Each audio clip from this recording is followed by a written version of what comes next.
Cincinnati's airport was predictably noisy with the Friday crush, the press of people and chatter giving rise to an unexpected unease. Sitting straighter in the row of uncomfortable chairs, I scanned the throng of constant movement for a furtive shadow, someone making an effort to blend in, someone not moving.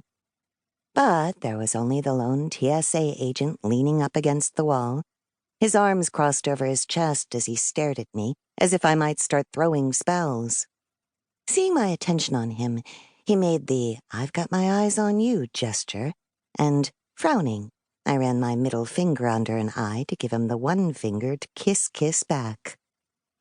Immediately he pushed off from the wall to blend in with the domestic travelers, but I knew there was probably a camera or 6 trained on me, and as I tucked a stray curl that had escaped my braid back behind an ear, I watched the oblivious throng to see if anyone had noticed.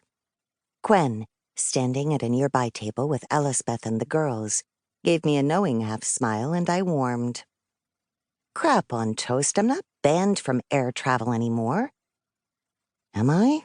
I wondered, as I tucked the curl back again, stretching to look over and around the milling people, until I found Trent returning from the coffee counter with 3 coffees and 2 cups of juice. The cardboard tray and primary-colored kids' cups would have looked odd against his business suit and tie any other place. But here, at the Hollows International Airport, it all seemed to work. My breath caught as he jerked to a halt, eyes going from the sloshing coffee to the tall, blonde, beautiful living vampire who had cut him off. Oblivious, the man ghosted past with an eerie quickness, clearly late for his gait. Trent's gaze rose to find mine, a slight lift of his chin telling me he'd be right back.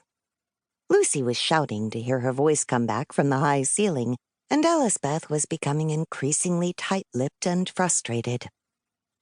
I slouched, smile threatening as Trent distracted the girls into better behavior.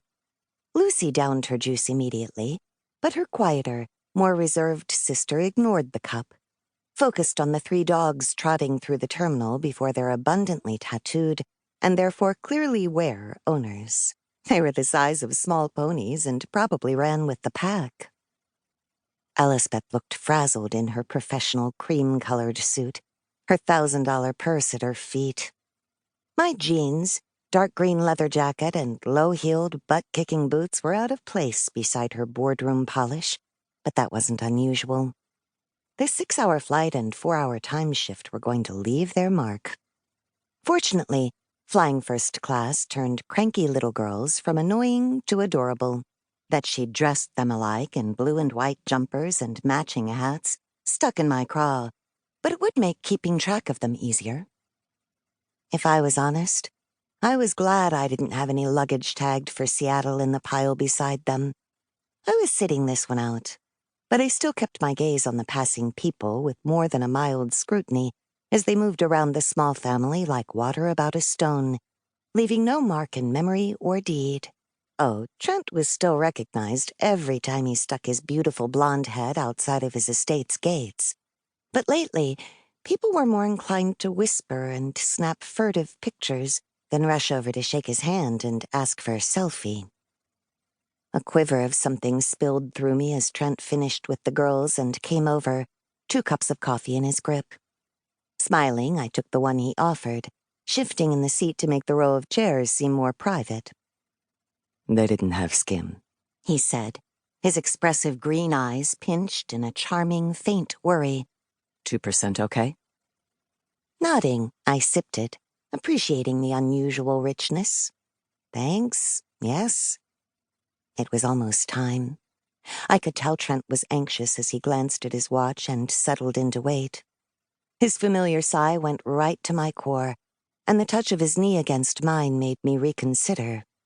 But no, I had too much to do, and me leaving to tag along like so much baggage was not a good idea.